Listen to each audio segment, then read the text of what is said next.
تو یہ کہنا پڑے گا تمہیں کہ ان کو شفا میں نے دی، اور اس کے علاوہ میں تم سے کوئی نذرانہ نہیں چاہتا۔ یہی بات جب آ کے ان کی اہلیہ نے حضرت ایوب علیہ السلام کو بتائی، وہ سمجھ گئے کہ یہ شیطان ہے اور اللہ کی بجائے اس سے اپنی مرضی کروانا چاہ رہا ہے، بجائے اس کے کہ اللہ سے صحت یابی کی دعا کی جائے۔ اس نے یہ کہا کہ تم یہ کہہ دینا کہ میں نے شفا دی۔ تو حضرت ایوب علیہ السلام نے کہا کہ جب میں صحت یاب ہو جاؤں گا تو میں 100 کمنچیاں ماروں گا، یعنی آپ کہہ لیں جھاڑو، تنکے یا کوڑے، اس طرح سے نا۔ اللہ نے جب ان کو شفا دے دی تو انہوں نے اپنی قسم کو پورا کرنا تھا، لیکن اللہ تعالیٰ نے کہا کہ تم تنکوں کو جمع کر کے ایک جھاڑو کی طرح کا جیسے ایسے بنا لو اور ایک دفعہ اپنی بیگم کے کمر پہ لگا دو، تمہاری قسم پوری ہو جائے گی۔ تو بہرحال شیطان نے تب بھی زور لگایا، اور نبی کریم صلی اللہ علیہ وآلہ وسلم کو کفار مکہ کی طرف سے جو دکھ رنج پہنچتا تھا، اس پر صبر کی تلقین فرمائی گئی، اور اس سلسلے میں نبی کریم صلی اللہ علیہ وآلہ وسلم کی تقویت اور تسلی کے لیے تیسرا قصہ حضرت ایوب علیہ السلام کا سنایا گیا کہ صبر جو ہے وہ رائے گاہ نہیں جاتا۔ اگلی آیات کو دیکھیں۔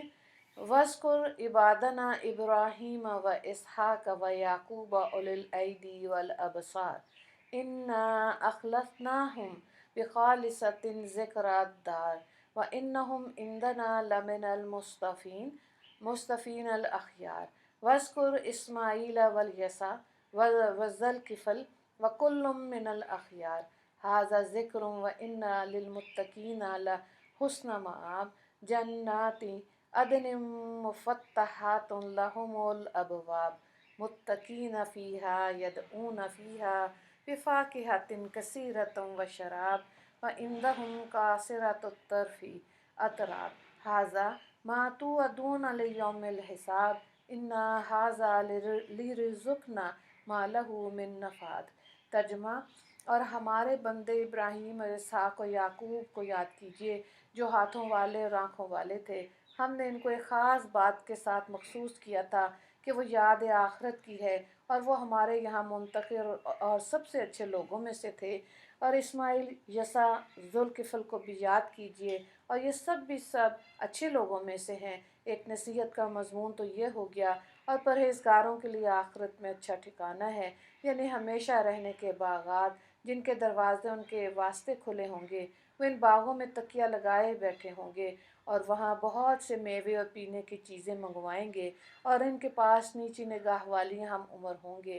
اور اے مسلمانوں، یہ وہ نعمت ہے جس کا تم سے روز حساب آنے پر وعدہ کیا جاتا ہے۔ بے شک یہ ہماری عطا ہے، اس کا کہیں ختم ہی نہیں ہوتا۔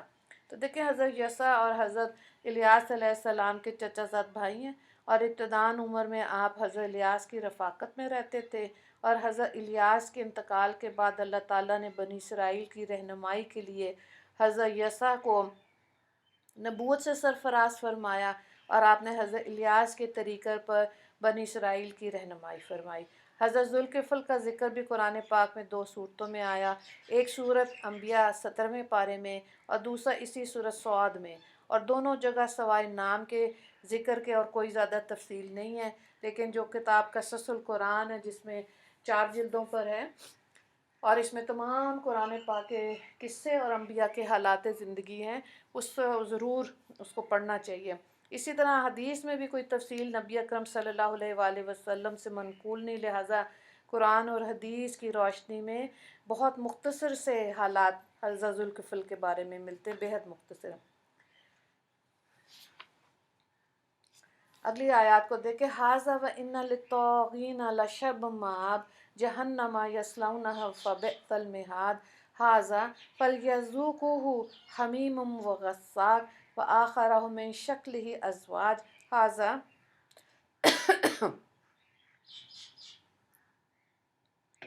ھذا فَوْجٌ مُقْتَحِمٌ مَعَکُمْ لَا مَرْحَبًا بِہِمْ إِنَّهُمْ صَالُونَ النَّارَ قَالُوا بَلْ أَنْتُمْ لَا مَرْحَبًا بِكُمْ وَأَنْتُمْ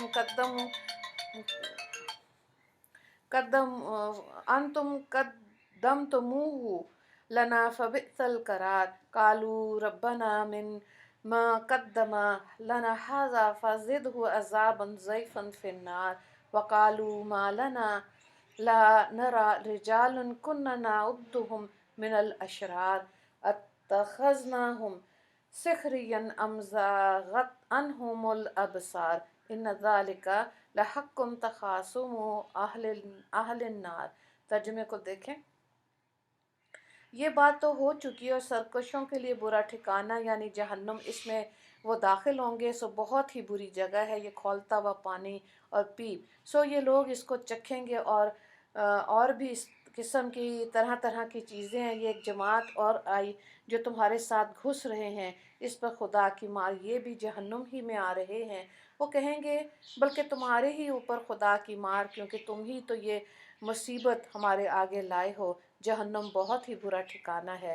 دعا کریں گے کہ اے ہمارے پروردگار، جو شخص اس مصیبت کو ہمارے آگے لایا ہو اس کو جہنم میں دگنا عذاب دیجیے۔ اور وہ لوگ کہیں گے کہ کیا بات، ہم ان لوگوں کو جہنم میں نہیں دیکھتے جن کو ہم برے لوگوں میں شمار کرتے تھے؟ کیا ہم نے ان لوگوں کی ہنسی کر رکھی ہے یا ان کے دیکھنے سے نگاہیں چرا رہے ہیں؟ یہ بات یعنی جہنمیوں کا لڑنا جھگڑنا بالکل سچی بات ہے۔ تو یہاں پہ دیکھیں حمیم کہتے ہیں گرم کھولتے ہوئے پانی کو، جس کی حرارت اور گرمی انتہا کو پہنچ چکی۔ غساق سے بعضوں نے کہا کہ وہ جہنمیوں کے زخموں کی پیپ اور اس کی توبہ توبہ اوئے ہوئے ہوئے جس میں سانپوں اور بچھوؤں کا زہر ملا ہوا ہوگا، اور بعض کے نزدیک غساق حد سے زیادہ ٹھنڈے پانی کو کہتے ہیں جس کے پینے سے سخت اذیت ہو، گویا ایک طرف آگ کا گرم عذاب، دوسری جانب ٹھنڈ کا سرد عذاب۔ غساق کے تیسرے معنی انتہائی بدبودار چیز کے ہیں۔ ترمذی کی ایک حدیث ہے، نبی کریم صلی اللہ علیہ وآلہ وسلم نے ارشاد فرمایا، غساق کا ایک ڈول اس دنیا میں بہا دیا جائے تو ساری دنیا اس کی بدبو دار ہو جائے اس کی وجہ سے۔ الغرض جہنمیوں کو پیاس کی بے تابی میں حمیم پینے کو دیا جائے گا جو اتنا گرم ہوگا کہ لبوں تک پہنچتے اوپر کا ہونٹ اس قدر سوج جائے گا کہ ناک اور آنکھوں تک ڈھک جائے گی، اور نیچے کا ہونٹ سوج کے سینے اور ناف تک گر جائے گا، اور حلق سے نیچے اترتے ہی پھیپڑوں اور آنتڑیوں کو پھاڑ دے گا۔ اللہ تبارک و تعالیٰ اپنے کرم سے ہم سب کو اس عذاب سے بچائے۔ اس رکوع نمبر 4 سے سوالات ہیں۔ سوال نمبر 1، حضرت ایوب علیہ السلام کے صبر کا ذکر کیجیے، آیت نمبر 40۔ دوسرا سوال ہے حضرت یسع اور حضرت الیاس کے حالات تحریر کریں، آیت نمبر 48۔ تیسرا سوال ہے حمیم اور غساق کی وضاحت کریں، آیت نمبر 57۔ دعا کر لیتے ہیں۔ اللہ تعالیٰ ہمیں بھی آخرت کے ذکر فکر کی توفیق عطا فرمائے کہ ہم ہر حال میں دنیا سے آخرت کو مقدم رکھیں۔ اللہ تبارک و تعالیٰ اپنے فضل و کرم سے ہم کو بھی اپنے متقین بندوں میں شامل فرمائے، اور جس ٹھکانے کے متقین سے ان آیات میں وعدہ فرمایا گیا وہ ٹھکانہ ہم سب کو نصیب فرمائے۔ اللہ تعالیٰ اپنی جنت کی دائمی اور ابدی نعمتوں سے ہم سب کو سرفراز فرمائے، اور دنیا میں ہمیں اعمال صالحہ کی توفیق عطا فرمائے جو آخرت میں ہم کو اللہ کے فضل سے جنت کی راحتیں نصیب ہوں۔ یا اللہ، آخرت سے غفلت کا مرض جو اب امت مسلمہ میں بھی گھس آیا ہے اس کو ہمارے دلوں سے دور فرما دیجیے، اور آخرت کو سنوارنے کی فکر نصیب فرما دیجیے۔ یا اللہ، ہم اس دنیا کو مسافر خانہ سمجھ کر یہاں اپنی زندگی گزاریں، اور جو آخرت ہمارا اصلی اور دائمی گھر ہے اس کو سنوارنے اور بنانے کی فکر میں لگے رہیں۔ یا اللہ، آخرت کو بگاڑ کر دنیا کو سنوارنے کی جو مذموم خصلت اب امت میں پھیل گئی اس سے ہمیں محفوظ فرمائیے، اور جو اس میں گرفتار ہیں ان کی بھی آنکھیں کھول دیجیے، ہدایت نصیب فرما دیجیے۔ آمین یا رب العالمین۔ وآخر دعوانا ان الحمد للہ رب العالمین۔ اللہم اغفر للمسلمین والمسلمات والمؤمنین والمؤمنات۔ السلام علیکم ورحمۃ اللہ وبرکاتہ۔